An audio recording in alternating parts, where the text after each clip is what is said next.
The evening will begin with the playing of the national anthems, Het Wilhelmus, by Mr. Frosten, followed by the St. Maarten song played by the steel pen by Mr. York. After that, the governor will have his New Year's address, and that will be followed by a toast.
Ladies and gentlemen, good evening.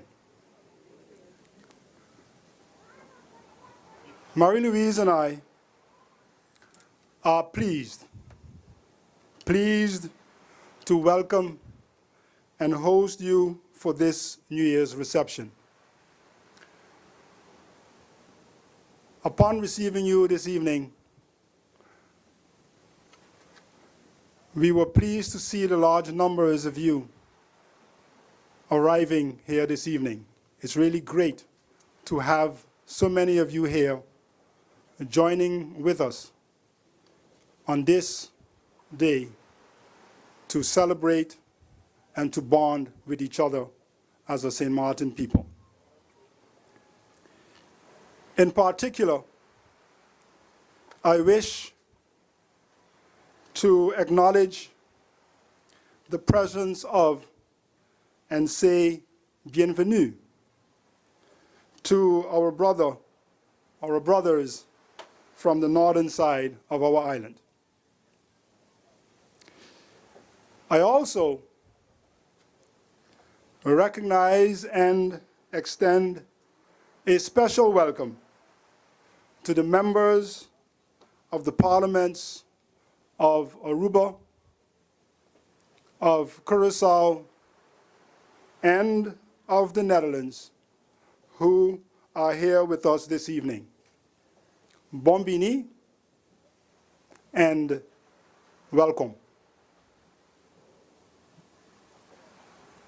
The interesting thing about welcome is that it sounds just like welcome.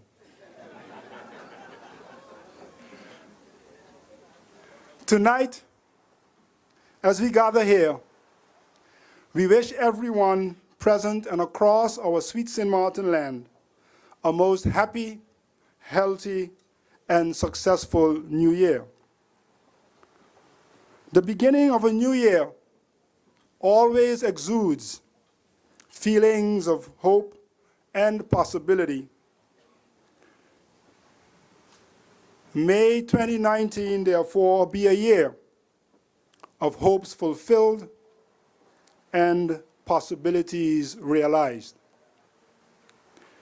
Ladies and gentlemen, 2018 was a particularly challenging year for many St. Martiners. Developments in 2018 were in almost every way tied to the need for recovery from the impact of Hurricane Irma on our country. For many, it was a year of personal challenges, and for our country, it was a year of extraordinary socioeconomic, environmental, budgetary, and political pressures. As we look back on 2018 and forward to 2019, we must do so with the knowledge that individually and collectively, we have the resilience and confidence to overcome and progress.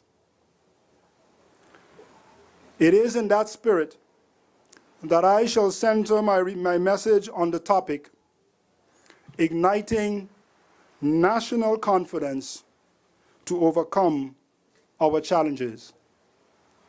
Igniting national confidence to overcome our challenges. Ladies and gentlemen, burdened by our challenges, we more often than not overlook the strides that we have made in our private and public sectors.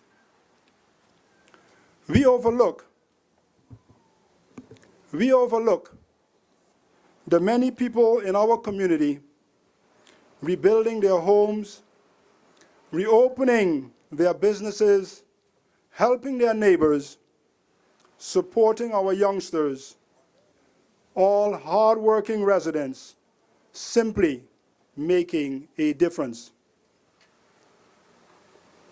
In identifying our challenges and the urgency to address them, we sometimes fail to appreciate and celebrate the dedicated efforts and contributions of our fine professionals and volunteers.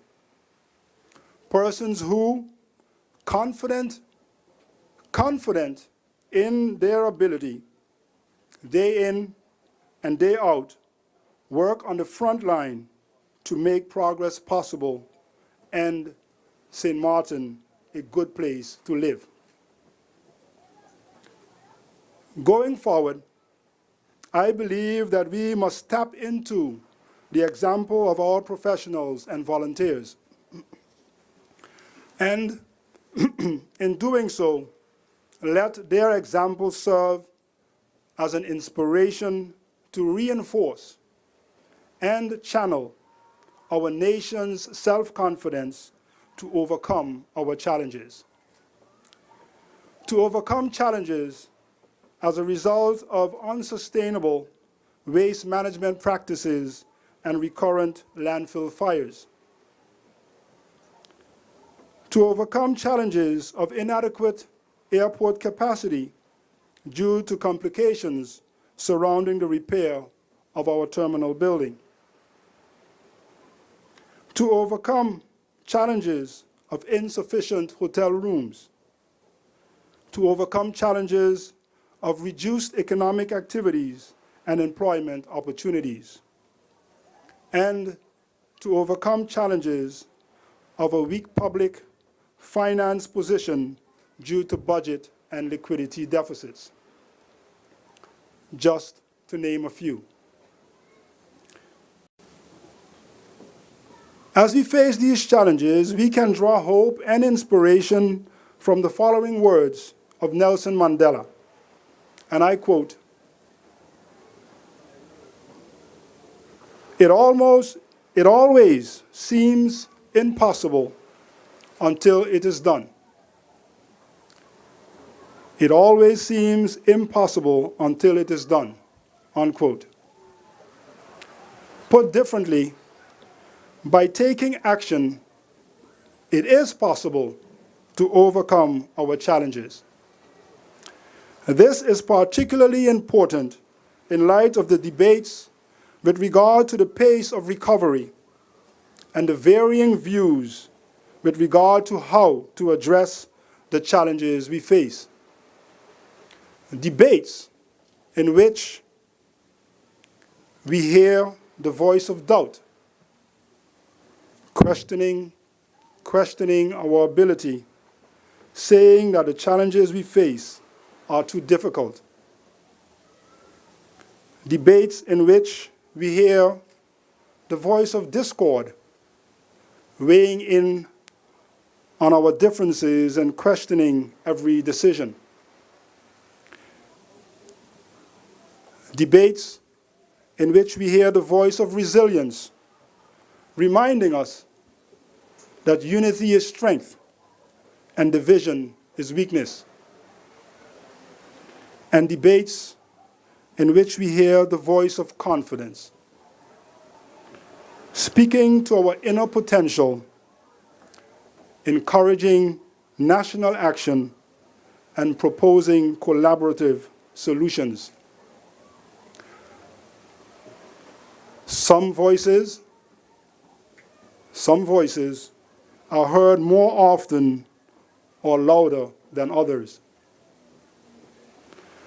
Ladies and gentlemen, as we listen to these voices, it is important to remember that each voice has its place, function, and purpose. We must, at the same time, take note that we can only learn from and work with each other when we respect each other, stop to listen to each other, and speak softly enough so that our voices can be heard. By doing so, we will hear each voice in its own distinct way, saying that we share one common goal, St. Martin. Hearing that is necessary to create the possibility for our nation to speak with one voice. And speaking with one voice will reinforce and ignite our national confidence and vice versa to overcome our challenges. Igniting our national confidence is necessary to realize our potential and achieve the goals of our national agenda. These are the goals of economic recovery, of improved employment opportunities, of repairing our airport terminal, of better housing, of excellence in education, of excellence in healthcare, of protecting our environment, and of enhancing the quality of life of our people. And in doing so, restore and secure St. Martin as a beacon of hope, possibility, and opportunity for generations to come. For effective national confidence has the power to stimulate purposeful action and the strength to recognize that achieving our national recovery agenda cannot be achieved by one or two individuals, by government alone, or in isolation. Anchored in our national confidence, we must walk hand in hand at home and, where necessary, continue to establish constructive cooperation with our northern, our kingdom, our Caribbean, and our international partners.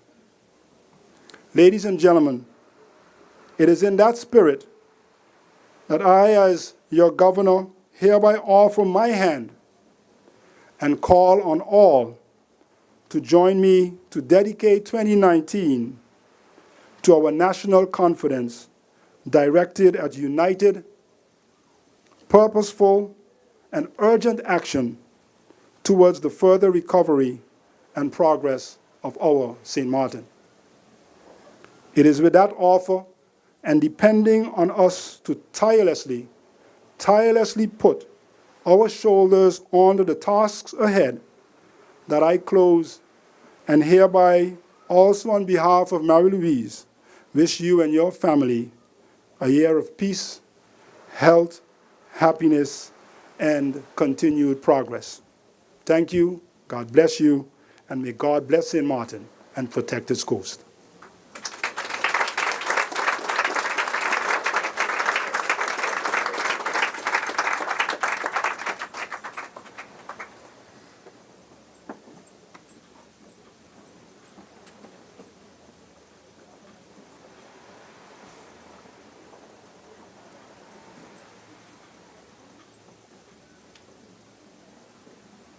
So, a national confidence.